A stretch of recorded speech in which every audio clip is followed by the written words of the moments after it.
Bab ke-204. Audi merasa sangat kesal dengan balasan tajam Eileen barusan.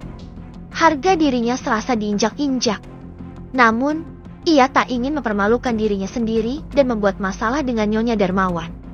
Kalau begitu nikmati pestanya. Semoga selalu bahagia, ucap wanita itu. Amin. Terima kasih doanya. Semoga kamu juga begitu, balas Eileen, tersenyum ramah. Setelah kepergian Audi, ia kembali duduk di sisi Melati. Vero melempar senyum ke arah Eileen. Ia tahu Audi masih terus ingin mengalahkan Eileen karena telah menikah dengan Alfian. Yang tadi itu siapa, Mbak? Tanya Melati. Teman lama. Tidak usah dipikirkan. Dia hanya mau menyapa. Melati mengangguk pelan, memutar pandangan ke segala penjuru ruangan. Eileen sedang mencari Mama Fanny yang malam itu turut menjadi tamu undangan. Sebagai seorang sosialita yang memiliki bisnis di mana-mana, tentu saja sang mertua berteman dengan banyak pengusaha. Itu Mama. Ayo, Mel. Kita sapa Mama dulu. Yuk. Eileen menunjuk ke arah meja tengah, di mana sang mertua tampak sedang duduk bersama 3 wanita seusianya. Aku di sini aja deh, Mbak. Tolak Melati, merasa malu. Apalagi kalau harus berkenalan dengan kaum kelas atas. Sudah, tidak apa-apa. Cuma menyapa sebentar. Bujuk Eileen lagi. Ayo, Mel. Kebetulan aku juga mau menyapa Tante Fanny. Dr. Vero langsung bangkit dari tempat duduknya. Tak punya pilihan lain, Melati mengikuti 2 wanita itu. Mereka berjalan bersama menuju meja Mama Fanny. Mama, panggilan Eileen membuat wanita itu menoleh. Hei, sayang. Wanita itu seketika tersenyum, bangkit dan menyambut sang menantu dengan pelukan. Ia juga menyapa Vero dan juga Melati. Jeng, kenalin. Ini menantu saya. Namanya Eileen. Beberapa mungkin sudah kenal, ucapnya mengenalkan kepada beberapa teman. Yang ini Dr. Vero dan yang ini Melati, kerabat dekat kami yang sudah saya anggap anak sendiri. Wanita-wanita seusia Mama Fanny yang duduk di sana menyapa dengan ramah. Kecuali satu wanita yang begitu terpaku memandangi Melati. Kelopak matanya melebar. Ia mematung di tempat duduknya. Melihat reaksi wanita itu membuat dahi Mama Fanny berkerut. Jeng Ulfa kenapa? Tidak apa-apa, Jeng Fanny, ucapnya gugup, dengan wajah mulai memucat. Ia menyapa Eileen dan juga Vero dengan ramah. Namun, saat berhadapan dengan Melati, ia kembali gugup. Mi Melati, apa kabar? Lama tidak bertemu. Loh, Jeng Ulfa kenal dengan Melati? Tanya Mama Fanny. Wanita itu menunduk. Sementara Melati menatapnya lebih dalam, seolah sedang berusaha merangkai ingatan tentang wanita itu. Kenal, Jeng. Tapi, sudah lama. Sepertinya Melati juga tidak ingat saya lagi. Wah, kebetulan sekali. Kenal di mana dulu, Jeng? Tanya Mama Fanny penuh semangat. Semakin pucat saja wajah wanita itu. Berondongan pertanyaan Mama Fanny membuatnya tak berkutik. Kebetulan dulu, anak saya, Zafran. Sontak Melati melepas tangan wanita itu. Bayang-bayang masa lalu terlintas kembali dalam ingatan. Bagaimana mungkin ia bisa melupakan wanita yang menggores luka begitu dalam di hatinya dengan ribuan hinaan yang ia berikan? Ngaca dong kamu. Kamu pikir diri kamu pantas untuk anak saya? Kamu berasal dari mana? Dari keluarga mana? Jangan hanya karena kamu pintar merayu Zafran dengan kepolosan kamu, sehingga kamu merasa bisa menjerat dan menikah dengan dia. Kamu sama sekali tidak pantas bersanding dengan Zafran. Saya sudah punya menantu pilihan sendiri yang lebih layak dan sepadan untuk Zafran. Zafran mengatakan kepada saya kalau wanita pilihannya berasal dari keluarga baik-baik dan terpandang. Ternyata hanya anak orang miskin yang mata duitan. Pergi kamu dari sini, dan jangan datang lagi. Sadar diri sedikitlah kalau kamu itu sama sekali tidak layak menjadi menantu di keluarga ini. Suara-suara itu lantang memekik di telinga Melati. Bahkan setiap kata masih terekam sempurna dalam ingatan. Matanya terpejam. Hampir saja air mata tumpah. Jeng Fanny, maaf. Saya baru tahu kalau Melati ada hubungan dengan keluarga Darmawan. Jeng Ulfa bertutur gugup. Iya, Jeng. Dekat sekali. Sekarang Melati tinggal bersama kami. Bat dijatuhkan ke lubang bumi terdalam. Wanita itu gemetar. Padahal ia sedang dalam usaha mendekati Mama Feni agar mau bekerja sama dengan perusahaannya yang baru dirintis kembali usai bangkrut. Oh ya, Jeng Ulfa belum jawab pertanyaan saya. Kenal anak saya di mana?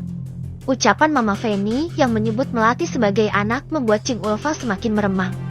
Wanita itu menunduk, malu. Maafkan saya, Jeng. Sebenarnya, Melati adalah mantan calon istri anak saya. Karena sesuatu hal, mereka batal menikah beberapa tahun lalu. Astagfirullah, ucap Mama Feni dengan mata membulat. Jadi keluarga Jeng Ulfa adalah keluarga yang menolak mentah-mentah anak saya beberapa tahun lalu. Saya benar-benar minta maaf, Jeng. Waktu itu saya terpaksa menjodohkan Zafran dengan wanita lain. Perusahaan kami sedang mengalami masa yang berat saat itu dan ucapannya terputus begitu saja. Terlalu memalukan mengakui semuanya. Apa Jeng Ulfa tidak pikirkan apa akibat yang dialami Melati dari kejadian itu? Dia tertekan dan akhirnya depresi sampai harus menjalani pengobatan sampai sekarang. Ujar Mama Feni menekan. Saya minta maaf, Jeng. Jeng Ulfa menatap wanita yang beberapa tahun lalu pernah ia hina dan usir dari rumahnya tanpa perasaan. Maafkan Tante, Melati. Tolong ampuni semua kesalahan Tante. Tak ada kata yang terucap dari bibir Melati. Pikirannya seolah kosong. Satu hal yang ia tahu, bahwa orang yang dulu menginjak, menghina dan merendahkan dirinya dan keluarganya dengan begitu kejam, kini memohon ampun kepadanya. Tatapan Melati berpindah pada Aileen yang sejenak tersenyum. Satu hal yang membuat Melati lebih tenang. Sejak memasuki ruangan itu, Aileen benar-benar tidak membiarkannya sendirian. Membuatnya seperti memiliki keluarga yang melindunginya dari tempaan dunia. Bahkan kekuasaan keluarga Darmawan mampu membuat wanita yang dulu menghinanya itu menundukkan kepala. Tidak apa-apa, Tante. Anggap saja saya dan Mas Zafran memang tidak berjodoh. Balas Melati. Mendengar itu, sontak Aileen, Mama Feni dan Dr. Vero bernapas lega. Itulah kenapa tidak baik memandang rendah orang yang dianggap kurang dari yang kita miliki, Tante. Karena kita tidak tahu apa yang sudah digariskan Allah. Mungkin Allah memang tidak menyatukan Melati dan Zafran, karena sedang menyeleksi jodoh terbaik untuk Melati. Ucap Aileen. Sekali lagi Tante minta maaf, Melati. Tante akan melakukan apa saja untuk menebus semua kesalahan Tante di masa lalu. Tidak, Tante. Saya sudah lebih baik sekarang. Lupakan saja semua. Senyum di bibir Aileen kian mengembang. Menyesal. Mungkin adalah gambaran perasaan Zafran saat ini.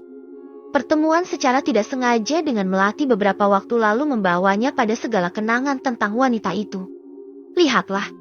Betapa ia sedang terpaku memandangi wajah wanita itu dari jarak aman. Ingin sekali ia berbicara berdua, untuk meminta maaf atas lemahnya pendiriannya dan harus tunduk pada ancaman sang mami. Perlahan, kakinya melangkah ke arah meja, di mana Melati terlihat sedang menyuapi seorang anak perempuan dengan puding yang lembut. Enggak boleh. Mama udah ngasih kita tugas, kalau Om ini harus dijauhkan dalam radius 100 kaki dari Tante Mel. Langkah Zafran terhenti oleh dua anak lelaki yang sedang merentangkan kedua tangan di hadapannya. Dua anak lelaki dari keluarga Darmawan itu Baal Gojo yang siap menerkamnya jika mendekat. Zafran tersenyum ramah. Anak-anak, izinkan Om bicara sama Tante Mel. Ya, sebentar aja. Om cuma mau minta maaf. Tetap nggak boleh. Perintah Mama adalah wajib bagi kita. Balas Bray, masih merentangkan kedua tangan. Kalau Om nekat, kita laporin ke Papa nih. Ancam Bay bersungguh-sungguh. Zafran menarik napas dalam. Ia hanya dapat memandangi Melati dari tempatnya berdiri. Bola matanya bahkan berkaca-kaca. Malam ini Melati tampak sangat cantik di matanya. Jauh lebih cantik dari Melati yang dulu. Kamu ngapain di sini, Mas? Pertanyaan itu mengalihkan perhatian Zafran. Ia melirik wanita yang baru saja menyapa. Audi menatap suaminya penuh selidik. Sejak tadi ia memerhatikan gerak-gerik Zafran yang sedang berusaha mendekati Melati. Kamu ngapain liatin perempuan itu? Cecar wanita itu, menyadari tatapan dalam suaminya terhadap Melati. Tidak apa-apa. Aku cuma mau bicara sebentar dengannya. Mau bicara apa? Kamu kenal perempuan itu? Please, Dai. Jangan buat keributan di sini. Ingat, di sini banyak orang. Kamu belum jawab pertanyaan aku. Pekik wanita itu. Zafran menarik napas dalam. Dia Melati. Kamu pasti masih ingat pernikahan aku yang pernah gagal, kan? Sontak bola mata wanita itu membeliak. Gelas minuman yang ia genggam jatuh begitu saja. Tubuhnya meremang, tidak menyangka bahwa Melati adalah sosok wanita yang selama ini menjadi bayang-bayang dalam rumah tangganya. Jadi dia adalah perempuan itu. Jangan berlebihan, Dai, itu cuma masa lalu. Audi terpejam, menahan gejolak emosi dalam dadanya. Aku mau bertemu dengannya hanya untuk minta maaf atas kejadian dulu. Kamu tidak tahu apa yang menimpa Melati beberapa tahun belakangan ini. Lagi pula kita sudah menikah dan itu tidak akan mengubah apapun. Di sisi lain, Melati baru saja selesai menyuapi Bian dengan puding manis. Ia mengusap sudut bibir anak perempuan itu dengan tisu. Mel, mamanya anak-anak mana? Tanya Alfian yang tiba-tiba hadir di sana. Melati menoleh sejenak. Katanya mau ambil asinan, Mas. Pandangan Alfian meneliti seisi ruangan demi mencari sang istri. Aileen tampak berada di salah satu meja makanan. Namun, bola mata ayah 3 anak itu sontak melotot saat melihat istrinya sedang mengobrol dengan lelaki lain. Itu kan si Lian.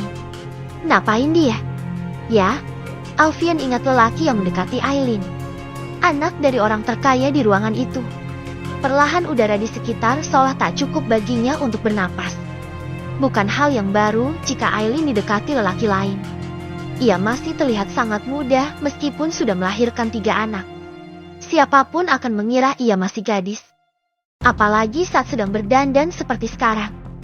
Meskipun pakaiannya tertutup oleh hijab, tetapi justru membuat kecantikannya semakin terjaga. Dan malah terlihat sangat mahal di mata lelaki manapun.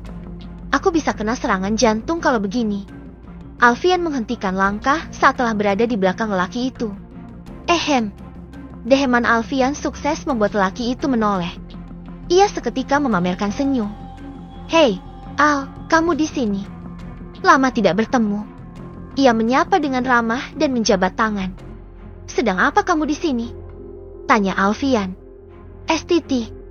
Jangan ganggu, lagi usaha deketin perempuan. Cantik, ya. Kira-kira dia anak siapa?